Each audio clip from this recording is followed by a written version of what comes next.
माछटा देखुंत तो केते सुंदर है। माछर ना कौन कहले? ए माछर ना हूँ पम्परेट माछ। ये माछरे मु आज गोटे बढ़िया रेसिपी गोटे शेयर करुच्ची आपण मान सहित आ खाइबा को बढ़िया लगिबो। आ ये रेसिपी ना कौन मु आगु को कहबी। चलंतु देखि नबा आजिकार एही रेसिपी। माछ को भल भाव धोईकी मु ताकू लुण हलदी गोलिकी नहीं आसी। माछर साइज देखुं केते छोट छोट माछ पूरा। आ पम्पलेट माछटा बड़ हेले टिके बेसी भल लगे। आ सीटा भजा खाइबा को भल लगे। एटा भजा खाइले एते भल लागिबोनी। एटा बहुत छोट माछ। एथिरे मु आज पूरा मटन स्टाइल रे याकू रोसई करिवि। बढ़िया लागिबो। पूरा दुर्दांत रेसिपी अछि। आगो को मो साथी रे सेमती रही थांतु। वीडियोटी टोटली स्किप करिवेनी। माछ को लाल लाल करिकी भाजीबा। एठी पूरा छोट माछटा सेठी रही जाइछि। ए माछटा बहुत शीघ्र भाजी हेगला सेथिपई माछटा बहुत कड़ा हो जाइछि माने बेसी लाल हो जाइछि। एटा किंतु अल्प लाल हवा दरकार। मु सेकेंड फेज रे देखेबी जे मु केमती माछटा लाल करिकी भाजी जे। एटा बहुत ही लाल है काईना तेलटा टिके अधिक गरम हो जाइतिला। माछटा पूरा छोट साइज थिला सेथिपई बेसी लाल हो जाइछि। सेतिक मु काढ़ी देली। काढ़ी सल्ला परे आउ थरे मु देखौछि। देखंतु ए माछ गुडा टिके मीडियम साइज रो अछि। एई देखंतु केमती मु पूरा भाजी बेसी भाजीनी। माछटा हल्का ब्राउन ब्राउन भरी देखा होउछि जेमती अल्प टिके लाल हे आसिले माछटा को आमे काढ़ी देबा। एथरो माछ भजा हे गेलानी। मु काढ़ी की आउ किछि माछ पकेई देबी। पुणी ताकू आउ थरे मु काढ़ी देबी। देखंतु से सब माने काढ़ी देकी पुणी आउ गोटे माछ पकेई देथिला आउ थरे। आ माछ को मझिरे मझिरे मु कट लगे देइछि काहेकि ना माछ एमती एटा टिके गोटा माछटा सेथिपई भल मसलाटा भिजिबोनी माछ देहरे। सेथिपई मु गोटे गोटे कट लगे देइछि मझिरु। तापरे बे तरकारी करनबा। तरकारी करिबा आगुरु मसलार प्रस्तुतिटा देखिदबा। देखंतु एठी जीरा धनिया और सुखिला लंकार गोटे पेस्ट। तापरे मु नै जाउछि रसुणर पेस्ट। एठी खाली रसुण नैछि मु अदा नैनी। तापरे नै गेली पियाज पेस्ट। आउ सेठी नहीं जाइछि दालचीनी गुजराती टिके भिजे की रखिथिली ताकू भी बाटिकी नहीं आसीछि। एथरक तरकारी आमे स्टार्ट कर देबा। आउ हां नहीं जाइछि मु किछि पियाज आउ नहीं जाइछि टमाटो। माछ तेल अल्प टिके थिला सेथिरे मु आउ टिके सोरिष तेल दे दोछि। तेल टिके गरम हो गले सेतिरे दे दबा चीनी।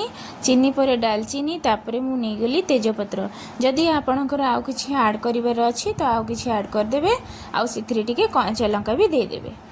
जेमती मु आगुरु प्रथमरु कहिली जे मु एटा मटन स्टाइल रे रोसे करूछि तो सेति पई मु टिके पियाज दे देली। आउ पियाजटा को भल भाबरे लाल लाल हे गले सेथिरे आमे दे दबा पियाजर पेस्ट। पियाजर पेस्ट टाकू देकी भल भाबरे कसी दबा।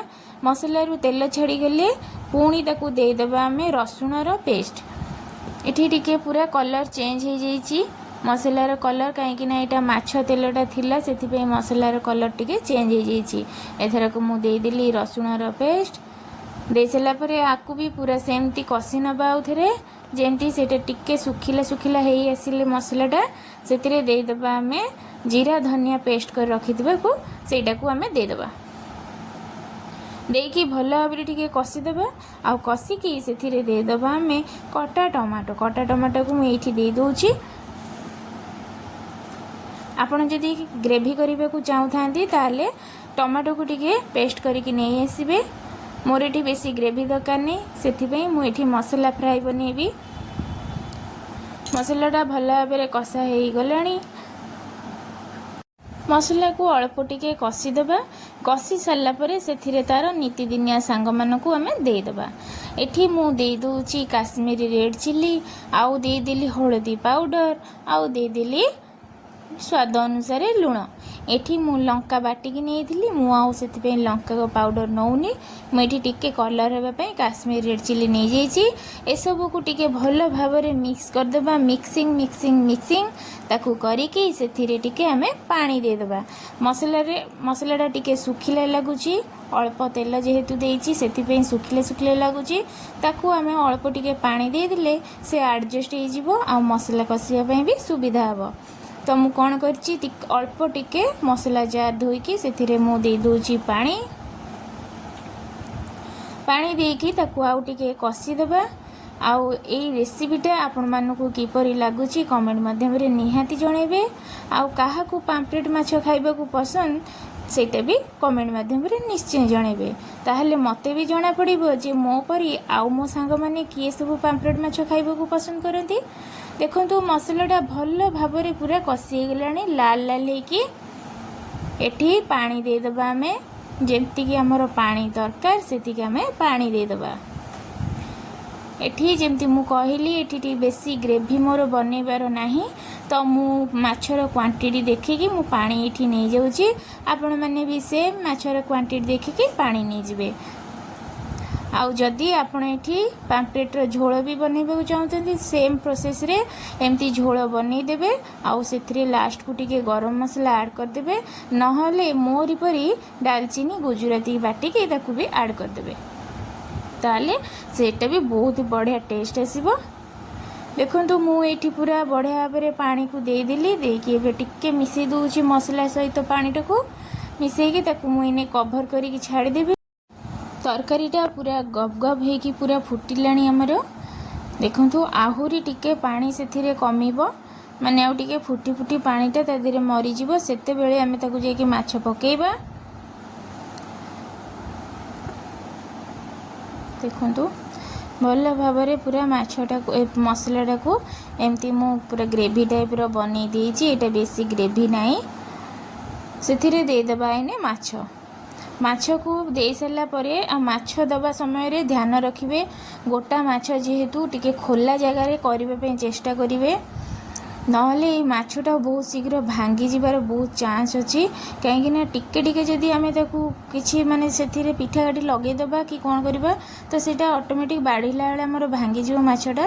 ଟିକେ କଲାବେଳେ ଧ୍ୟାନ ରଖିବେ। ଏଠି ମୁଁ ମାଛ ସବୁ ଦେଇ ଦେଉଛି ଅଲଗା ଅଲଗା କରିକି। ଦେଖନ୍ତୁ ମୁଁ କେତେ ଛାଡ଼ି ଛାଡ଼ିକି ଦେଇଛି ମାଛ ଗୁଡ଼ିକ। ଏଥରକ ତାକୁ କ'ଣ କରିବା, କଭର୍ କରିଦେବା। ଅଳ୍ପ ଟିକେ ଏମିତି ଜଷ୍ଟ ଆମେ ତାକୁ ପିଠା କାଠି ଦ୍ୱାରା ଏମିତି ତାକୁ କରିଦେଉଛି, ଟିକେ ମାନେ ଯେମିତି ମସଲା ସହିତ ମିଶିଯିବ। କଭର୍ କରିଦେବା, ଯେମିତି ଏଇଟା ଟିକେ ଫୁଟିଲେ ଯାଇକି ତା ଝୋଳଟା ଖାଇବା ପାଇଁ ଭଲ ଲାଗିବ, ଆଉ ମାଛ ଭିତରେ ଭଲ ଭାବରେ ମସଲାଟା ପଶିବ। ସେଥିପାଇଁ ମୁଁ ତାକୁ କଭର୍ କରିନେଲି। ଦେଖିବା ଚାଲନ୍ତୁ କ'ଣ ହେଲା।